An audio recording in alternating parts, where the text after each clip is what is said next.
You're watching the KOAM Morning News on Fox 14. Today, how the pandemic played a role in a normally big time for car sales. This time, we got people flying over the four states this morning. What they're missing out is going to be a glorious middle of the week. We've got a cold front on the way and the latest from the Skywatch Weather Center. Also, some women from Texas are seeking abortions in Kansas due to tougher laws in Texas. Thanks for joining us for the KOAM Morning News on Fox 14. I'm Tanya Bach. Labor Day weekend is normally a big sales weekend for car dealers, but not this year because it could be more than a year before prices and supply in the automotive industry start to look more like they did pre-pandemic. Those high prices are impacting everywhere, including right here in the four states. KOAM's Zach Dodge has why one dealer thinks prices could go higher, specifically in the coming months. Cody Jackson has become like an encyclopedia for trucks. You got the nice Bose surround memory seat. At least when they're on the lot anyway. I wouldn't give this one probably 7 more days and this one will probably be gone. And that's without big rebates like many vehicles would have on Labor Day. The manufacturers don't have to put those big rebates on them right now because the inventory is so slim. Skyway Buick GMC in Joplin only has 9 new vehicles on the lot right now as parts shortages for new cars continues driving up prices. And experts say those shortages could continue until 2023 as manufacturers like General Motors temporarily shut down production because of the semiconductor shortage. I ordered one not too long ago and we're supposed to have it in beginning of August and it came in around the end. And the customer was just a little frustrated at us and there was just nothing we could do. The new vehicles that do hit the lot, well, they're still selling and for more money. I never see lots completely full of new cars again because they make more money with less cars on the ground. And in the coming months, Star anticipates that used car prices could continue to go up with inventory going down after hundreds of cars are destroyed by Hurricane Ida. There's rental companies that puts a lot of cars out on the streets. Say our guy that we buy from is out of Springfield. They're not going to have any. They're going to ship them all to Louisiana. Prices are going to go out to the roof and they're going to be slimmer than they have been. So what can you do if you need to buy a vehicle? Star says watch for added charges on the window sticker and don't get wheeled and dealed into buying a car that's over MSRP. Yeah, you're paying more for your car right now. The market's up, but who knows the future? This could be the future. In Joplin, Zach Dodge, KOAM News. According to Black Book, used vehicle prices on average have climbed 30% in the past year. Public Service Commission sets a virtual public hearing for Liberty Utilities rate case. The hearings will be held virtually by WebEx and by telephone conference. They'll also be live streamed on the Commission's website. The hearings are scheduled for November 15th at noon, November 17th at 6 p.m. and November 18th also at 6. Liberty filed a case on May 28th of this year asking for a rate increase. 3 teenagers and 1 adult were shot late Sunday evening at the Santa Caligon Days Festival in Independence, Missouri. All of the victims were treated at local hospitals and were released by Monday morning, and that's according to police. Shortly after 11 p.m. Sunday, Independence police used social media to urge families to pick their children up from the festival. By 11:20, police reported there were 3 victims, with that number increasing to 4 early Monday morning. Police said 5 to 7 shots were fired during the incident. 3 of the victims are 16 years old. 1 victim is 25 years old. Independence police say the shooting happened in the carnival area of Santa Caligon. Well, some Texas women are now traveling to surrounding states for abortions, including Kansas. Caroline Elliott has more from an abortion clinic in Wichita that's seen more demand from Texas than ever before. Abortion clinics in Wichita are already seeing an increase in appointments coming from Texas. Yesterday, when the bill went into effect, we saw, the phones were pretty much lit up all day. We saw a surge in patients calling from Texas and from other southern states who are being impacted by the hurricane that normally would go to Texas to seek abortion care, but are now, being moved into, other states. So we've seen a huge increase in out-of-state patients calling and coming in for appointments. Ashley Brink, the director of Trust Women, tells us dozens of women from Texas are now traveling to Kansas for abortion services, just one day after the new law passed. We started purchasing more medical equipment and medication physicians to have on site. You know, our building is actually soon to be going under renovations to ensure that we can see more patients. While the abortion clinics are looking to expand services, abortion opponents are looking to restrict abortion access in Kansas. Now, political analyst Dr. Neil Allen says there's more focus on a new abortion law in Kansas that will be on the ballot in 2022. So we in Kansas are going to get to vote on whether or not abortion can be a right or not next year in an amendment to the state constitution, which is on the ballot in August. But in Kansas right now, it's unlikely to see anything like the Texas law, at least for another year or so, because the state Supreme Court would likely block a law like the Texas abortion law. In Kansas, a state Supreme Court ruling from 2019 led to the constitutional amendment voters will decide on in the August 2022 primary. That ruling said the state constitution does protect abortion rights in Kansas. A southeast Kansas town celebrates a 115-year-old tradition. Uniontown held its annual Old Settlers Picnic. The day kicked off with a parade featuring area businesses, schools, and first responders. Later, they held a picnic that supported local schools. One longtime attendee says it's a great way to reconnect with the tight-knit community. It's just a fun reunion, if you will, the Old Settlers. We've attended this for years and years, and you just see old classmates, you renew old acquaintances, you have an excellent parade, you have good food, just good fellowship. The event's name comes from the town's history due to it being settled back in the 1800s. Have you had the opportunity to go to Old Settlers? I have not. It's been a long time, but okay, that was the part I was talking. Dylan, can you do me a favor? Can we re-rack the VO? Just because Tanya and I were talking about this previously. And I think it really was coming off of so crux of the conversation is that Tanya and I were talking about coming off of a college football weekend and how I was watching bands and I was watching people in stadiums and stands. And now I was watching this video. That shot right there. Thank you, Dylan. That was awesome of you. I adore this shot. That's perfect. That reminds me of things getting back to normal. Those are high school kids in a band leading first responders. Mm-hmm. That's Americana. That's wonderful. I love that. It actually made my morning. I'm not going to lie to you about that. And then Uniontown played football over the weekend too. I know. Congratulations to the Southeast Lancers.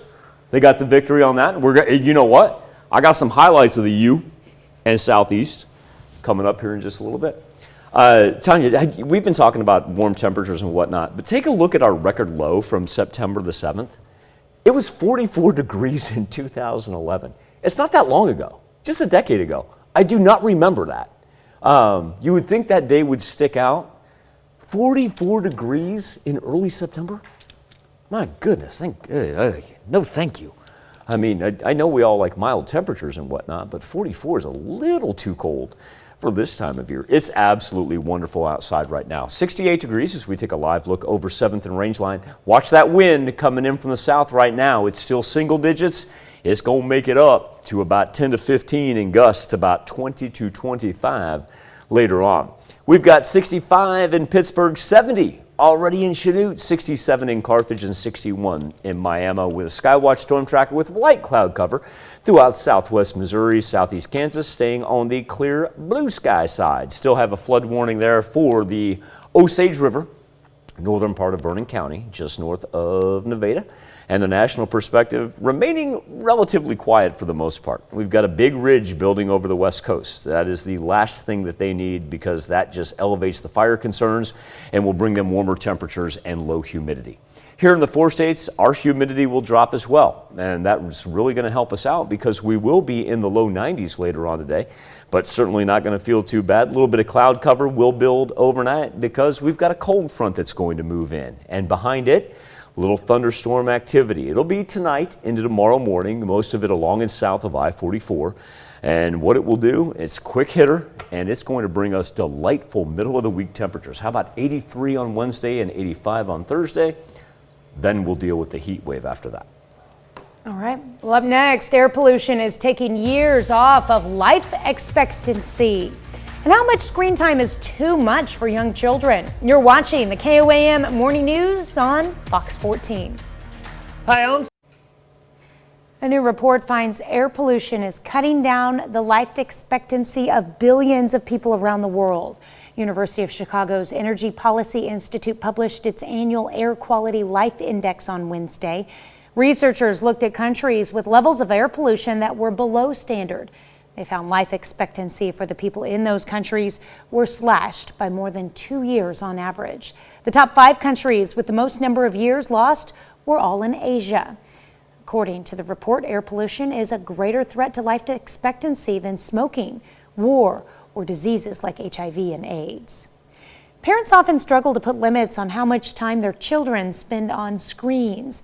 Elise Preston shows us why new research shows why that battle could make a difference that lasts a lifetime. Rachel Wall and her family live in London, where the kids enjoy lots of time outdoors, but they also enjoy their screen time. Some mornings it's, I want a show right now. And I've learned as a parent, if I give in, it becomes a daily request. Instead, she tries to encourage more reading, and a new study in Canada shows why it's a crucial balance. Reading is actually quite foundational and predictive of a lot of outcomes for children. Brianne MacArthur is a clinical psychologist. Her research identified a vicious cycle between screen time and reading. What we found was that children who were using higher levels of screen time at age 2 were having lower levels of reading at age 3, which then predicted higher levels of screen use at age 5. During the pandemic, it was harder than ever to limit screen time, especially with many schools switching to remote learning. Now, families are struggling to get back on schedule.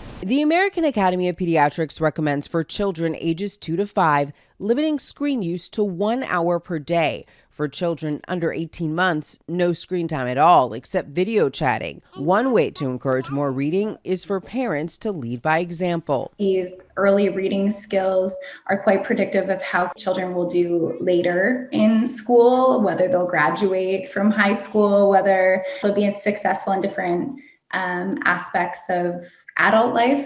Wall says knowing that inspires her to try harder. We've already been rotating through different books, and you can see they still love it. And the benefits could last a lifetime. Elise Preston, CBS News, New York. The screen time in this study included a range of activities, including TV, computers, and video games. That's a look at some of today's top health stories. You're watching the KOAM Morning News. You and I fight that battle every day, and at the same point in time, it's kind of needed also too for their education. Yeah, they learn a lot on those screens, that's for sure. And look, I'm going to be as guilty as the next person, and I'll readily admit this. There are times when I encourage them and I say, look it up. I'm like, you have that technology at your fingertips. Mm-hmm. Does that screen time that they're recommending include the screen time that they get at school too, you know? Because they're on it a lot. That's a great point. Tremendous point. A lot. Right. All right, let's take a live look outside of Television City. We're off to a gorgeous, gorgeous morning as the glow cloud beginning to just get a little bit of cloud cover. And look at that refraction that we got going on. That's a really cool shot there on the left-hand side, the way it almost splits the sun in two. Hello, bird. That thing just decided to whiz by, didn't it? Here we are over 7th and Rangeline, a very comfortable 68 degrees, and the humidity already down to 76%. So I tell you what, it's going to be nice because with the warm up that we're going to have, we're not going to have to fight a whole lot of Gulf moisture today. Temperatures ranging anywhere right now from 61, kind of the low spot in Miami. We're already up to 70 in Chanute, and we sit at 66 in both Lamar and in Monette. Big Ridge on the west coast. This is not what they need. So this right here, because that's going to bring them, number one, warm temperatures. And see this beginning to circle? That's going to end up being a cutoff low, and their humidity is going to drop. They've got those elevated fire concerns, and they're just not going to get any relief because it's just going to continually spin right here. Grabs dry air, spins it back and forth. Now for us, we actually are going to see a little precipitation. Luckily not up to the north, because that's also where we've got the flood warning for the Osage River. Most of our rain is going to be down along the central and southern portions, as indicated on the severe thunderstorm risk map. By the time we get to the afternoon, we'll be talking about high 80s, low 90s, and then tonight we'll prep for a little rain activity. It's a cold front that moves in from the north, and there we see it begin to develop around 8 p.m. And as we progress into early Wednesday morning, we're not looking at much severe. We could see some high winds with it, though. Luckily, I think flooding is not going to be a problem. But look at the temperatures that it ushers in. 83 and 85 on Wednesday and Thursday, respectively, before the heat wave arrives for the weekend. We'll be back with more KOAM Morning News on Fox 14 right after this. Little rare treat on a high school football field, Monday Night Football. But of course, that was due to the weather on Friday. But we did have two of our local games rescheduled to play last night. We'll pick up action in the Three Rivers League. Throw it to you. Uniontown and Southeast resuming play. Lancers lead 16-7. Last night, ball gets loose. Damian Woods gets this. 2 fumble recoveries for the senior. Andrew Buckman goes deep. Cade Burdett, what do you do when the ball's in the air? You knock it down. Burdett does just that, and with seconds left in the game, Cash Windsor muscles his way into the end zone for the touchdown. Southeast with the victory at home, 22-7 for the Lancers. Anderson County and Parsons finishing out their contest. Parsons jumped out to a 7-0 lead in the first quarter on Friday. We pick it up last night. Quick start for the Vikings. Check out Deion Sylvester. Right. You're not going to touch him. Parsons up 13-0. In the second, Trey Mack's throw, it's tipped. Watch Fisher Daly come down with it. Clear shot all the way. Pick 6 for the Bulldogs. Vikings offense slowed down just a little bit, but the defense, well, it was smothering. Hunter Brownwell with the sack. And then check out the coverage by Parsons defense. Yeah. Anderson County turns it over on downs their last 2 drives of the game. Early points proved to be enough as Parsons wins a close one, 13-6. Pittsburgh State sophomore quarterback Max Sexton. He is your MIAA Offensive Player of the Week. Pittsburgh State took down number 13 ranked Central Missouri 35-16 on Thursday in the season opener as Sexton accounted for all 5 touchdowns in the Gorillas' win. Threw for 4, ran one in himself. Sexton finished with 232 passing yards in just his 6th career start. Major League Baseball action is the Royals out in Baltimore this week for a series against the last place Orioles. And looking for back-to-back wins, Royals trailing 2-1 late in the game. This dude, my good night, Irene. If he's got highlights, something's good. And this is the Orioles. Yeah. Salvador Perez just puts the ball in play, and he's like, what am I going to do? It's the Orioles, man. Whit Merrifield scores to tie it. Andrew Benintendi with a single. Perez scores from first, and Benintendi. No, you didn't! It's what it's like to be a Baltimore Oriole these days. Royals open the series with a 3-2 win. Cardinals dropped one to the Dodgers last night. That is because former Missouri Tiger Max Scherzer picked up his 13th win on the year, went 8 shutout innings, gave up 6 hits, and struck out 8 as well. We'll be right back with more KOAM Morning News on Fox 14 right after this. It's time to honor today's 4th state hero. This morning we salute Patrick Jewers, Sergeant in the U.S. Marines. He served from 2007 until 2008. He made 2 tours in Iraq and received 2 Good Conduct Medals. We're proud to salute Patrick Jewers, our 4th state hero. On September 11th, 2001, terrorists hijacked American Airlines Flight 77 and then flew it into the heart of America's military, the Pentagon. 20 years later, a couple of the survivors of the attack are carrying on the legacy of their fallen soldiers, sailors, airmen, and Marines killed in the attack. Natalie Brand has the story from the Pentagon. You had basically every type of emergency vehicle and the sirens from that, and then on top of that, just a really acrid smell from the burning jet fuel. And to be honest, most of my memories are a little bit fragmented because I was only 3 years old at the time. Second Lieutenant Hannah Bourne's memories of September 11, 2001 may be fragmented, but the impact lasting. She and her infant sister Heather were inside the Pentagon Daycare Center at the time of the attack. Service members showed up at the door and started loading infants into cribs and then just carried the cribs like half a mile to the river. Her mother, now retired Brigadier General Dana Bourne, was serving at Bolling Air Force Base at the time. You know, our world changed. And it took us a while to realize that, I think, after 9/11, that there's no going back, right? That things have changed. Also changed the lives of those who served and those left with the trauma of that day. As a child, Hannah drew pictures of what she experienced following the attack and instinctively comforted her sister when her dad brought her to a spot near the Pentagon to try and explain what happened. Her younger sister, who at 4 months old really was just dealing with, you know, sadness, who knows where that came from, but she was comforting. Both daughters now committed to military service themselves. Lieutenant Bourne with the Air Force, Midshipman Heather Bourne currently at the Naval Academy. The biggest takeaways that my sister and I have had have just been from witnessing firsthand how people show up every day and commit themselves to a larger purpose and do what the nation asks of them, but also do so much more. Lieutenant Bourne, who is completing a graduate program at Georgetown University this year, hopes to one day fly rescue missions. What is it about rescue missions?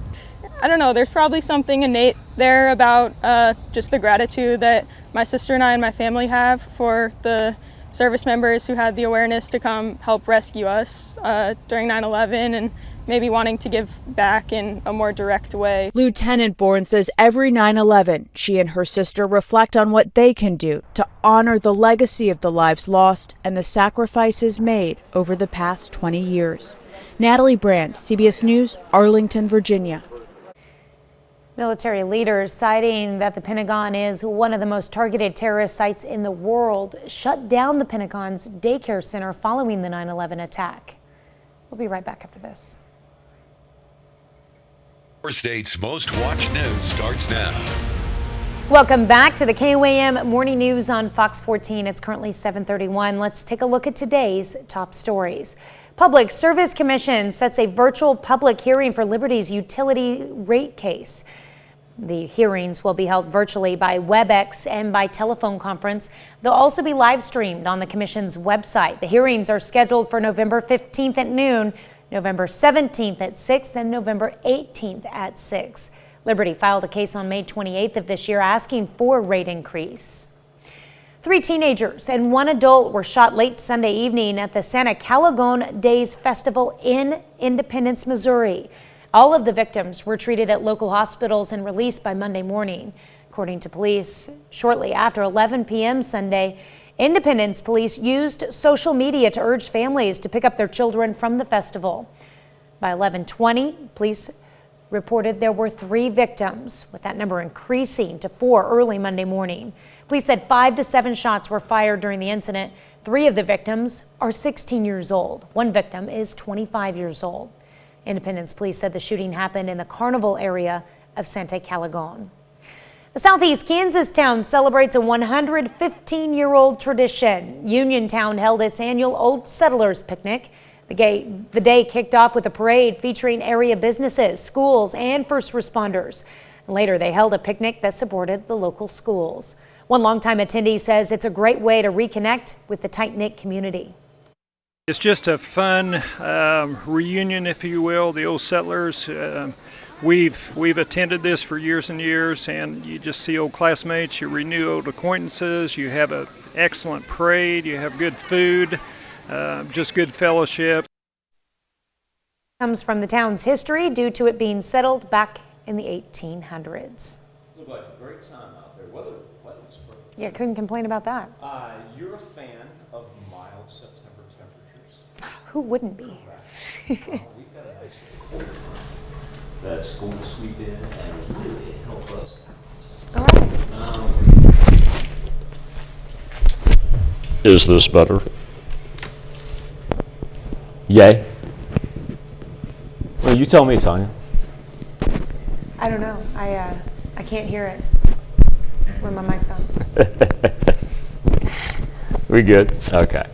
All right, there's a live look over 7th and Rangeline. We are off to a wonderful looking Tuesday morning start. I know everybody's back up and at 'em for school and work, coming off of what was a glorious Labor Day weekend. There we are outside of Television City.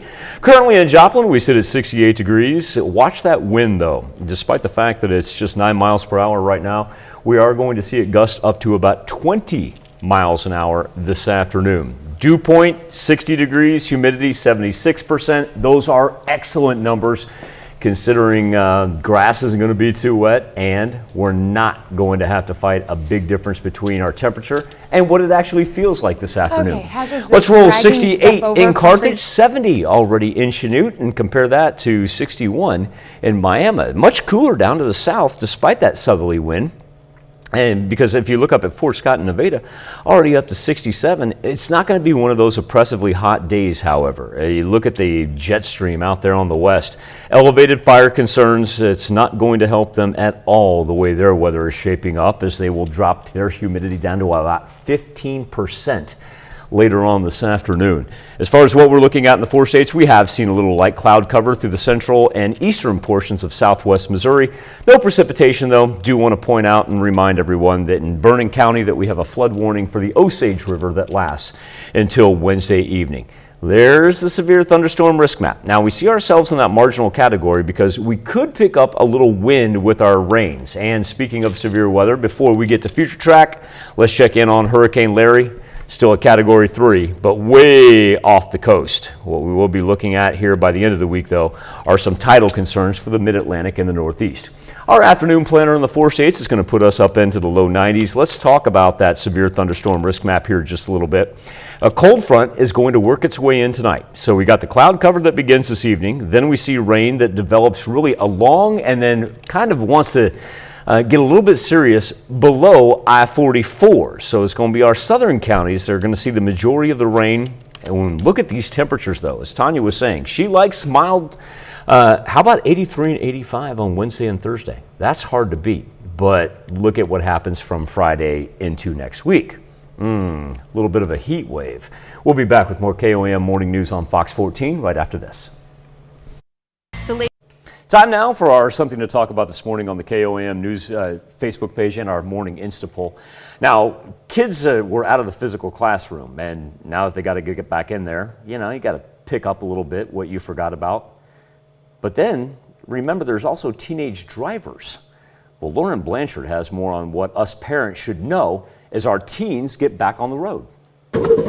After a year of mostly virtual schooling, teens are headed back to the classrooms. It means many are back behind the wheel, but the roads of 2021 look a bit different than before the pandemic. A mother of 5, Audrey McClelland, has one already driving on his own and one with a learner's permit.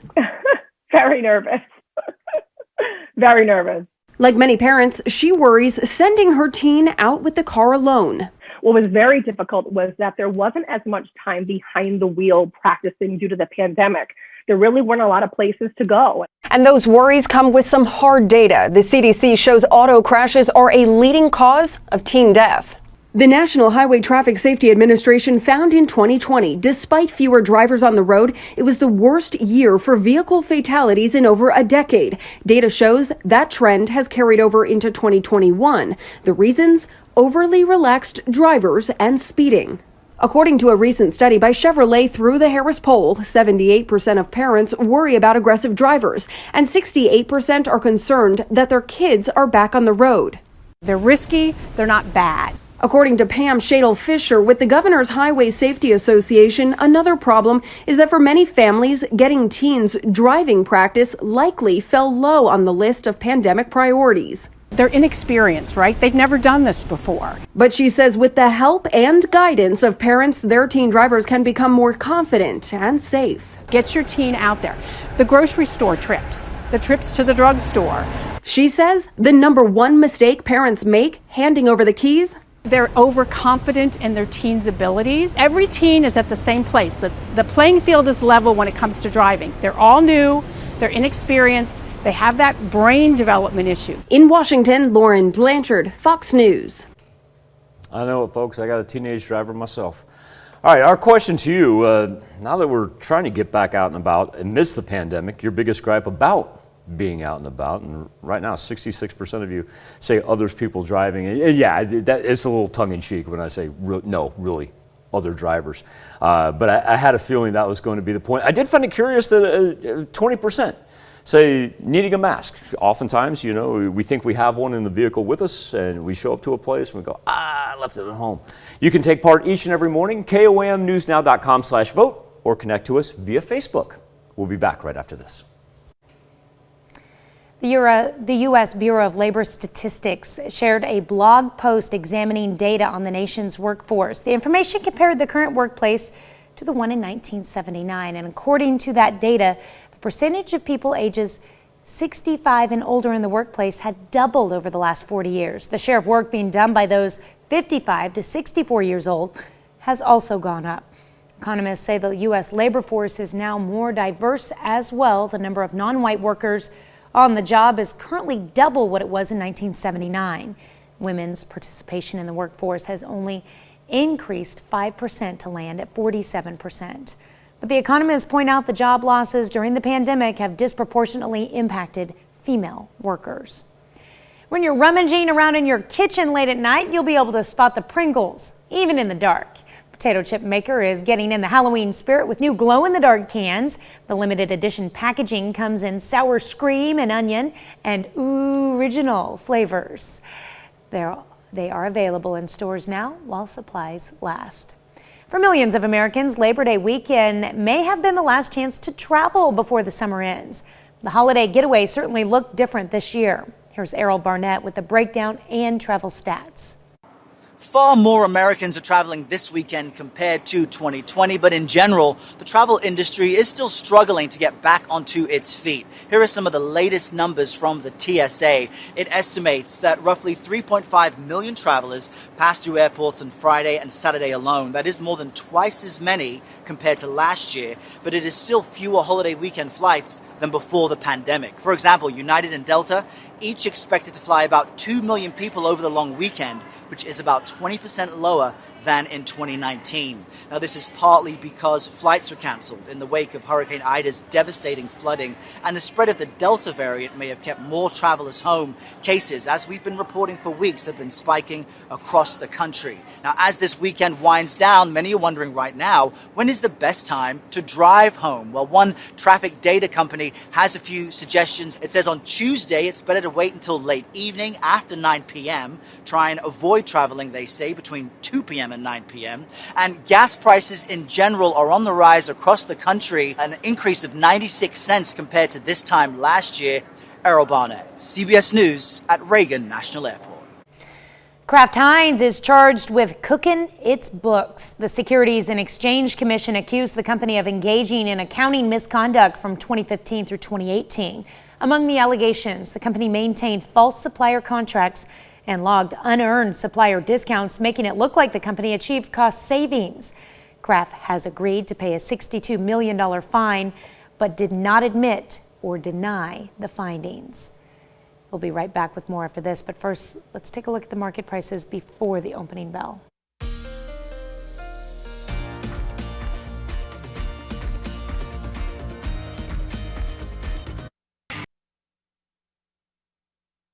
Factory by Major League Baseball is shutting down. It's moving dozens of jobs out of state and also moving them overseas to China. Chris Van Cleve visited the small town for reaction and also with news on some of those jobs moving to Missouri. Every crack of a big league bat used to spark a sense of pride in Caledonia, Minnesota, knowing the batting helmet on every pro baseball player's head was made in this small town of 2,800. But the Mikan factory that's provided good-paying jobs for over 2 decades will soon close. The bulk of the jobs shipped to China. That's infuriating. It's America's game. Sarah Glassrud owns Good Times, the restaurant and bar across the street from the factory. She fears its closure will bring anything but good times. Mikan makes up about a quarter of her business. It was difficult before the pandemic hit. It's even going to be more difficult now. But what really has folks here crying foul is just who is outsourcing this community's lifeblood. Once family run, Mikan was bought by Rawlings, which is now partially owned by Major League Baseball. What would you say to Major League Baseball? I wouldn't probably want to say it, so you got it on tape. Dwayne Schroeder is Caledonia's mayor. I thought they'd have more respect for the United States and small America, who supports all their baseball teams, and going to China, I think, is the biggest, hardest of all. MLB stresses the batting helmets will still be made in the U.S., adding it owns less than 20% of Rawlings and does not have a role in the day-to-day business operations. The helmet work will shift to Missouri, but most of the 80 jobs in Caledonia will be lost to China, saving Rawlings at least $4 million a year. I just keep thinking, what would happen if the commissioner of baseball called up the guy who runs his companies and he says, hey, I don't think we should do this. Minnesota Senator Tina Smith says Americans should be outraged. We should be expecting more of America's pastime than this kind of just, put the dollar first kind of thinking. Now one small town's Field of Dreams risks striking out and turning into an economic nightmare. Chris Van Cleve, CBS News, Caledonia, Minnesota. One thing I did kind of find interesting during that story was Major League Baseball coming out and saying they own 20% of Rawlings. However, that was really never a fact of the matter when they talked about the difference of making baseballs from year to year when they took over that. This is the first time I've ever heard Major League Baseball come out and say, whoa, we only own 20% of the stake. Seems like in other arguments, they're like, yeah, we're in charge. So just keep that in mind. Live look over 7th and Rangeline on this Tuesday morning. Gorgeous start. 68 degrees is where we stand. Our temperatures ranging anywhere from the low 60s that we see in Miami and Grove all the way up to 70 in Chanute, 68 in both Carthage and Lamar. Not much going on in the Midwest, and that is thanks in part to a high pressure system that begins about right here. And you can tell right where that color contour is, just on the northwest part of us. But that means beautiful blue skies, just a little cloud cover hanging over southwest Missouri and no precipitation to worry about. Do remember, we have a flood warning for the Osage River in northern Vernon County lasting until Wednesday. Now, when we look at the severe thunderstorm risk map, you will also see that we got a little bit of that marginal area in there. That's because we've got a cold front that's going to drop down on us later tonight. Quick check on Hurricane Henry. Category 3, still sitting way off the East Coast right there. But we'll continue to eyeball that through the middle of this week.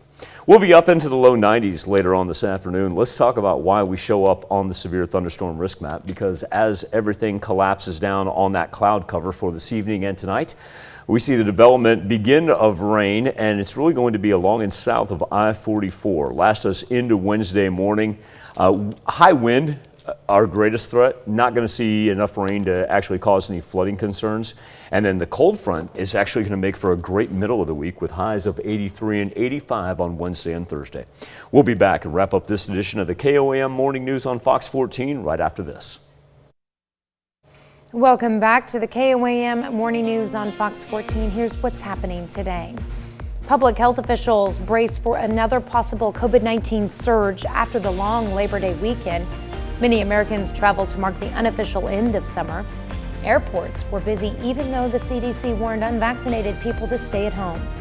The TSA says the number of passengers was just 14% less than the last pre-pandemic Labor Day in 2019. Today, President Biden will visit New York and New Jersey to survey the damage left by last week's storms. At least 50 people died after the remnants of Hurricane Ida triggered flash flooding across the region. On Monday, the president declared a major disaster in the two states, clearing the way for federal aid to the area. And the Taliban says it has recaptured all of Afghanistan. Yesterday, the group announced it had conquered the last province that had remained outside its control. Despite the defeat, opposition leaders vowed to continue their fight against the Taliban. Let's check in with Michael with a final look at your forecast. Clean sailing on this Tuesday as we'll have sunny skies, work up into the low 90s. Humidity is not going to be too bad. That's a key factor. Also, to remember, we've got a cold front that is on its way. So we see some cloud development for the afternoon hours, followed by nighttime into early Wednesday morning rain.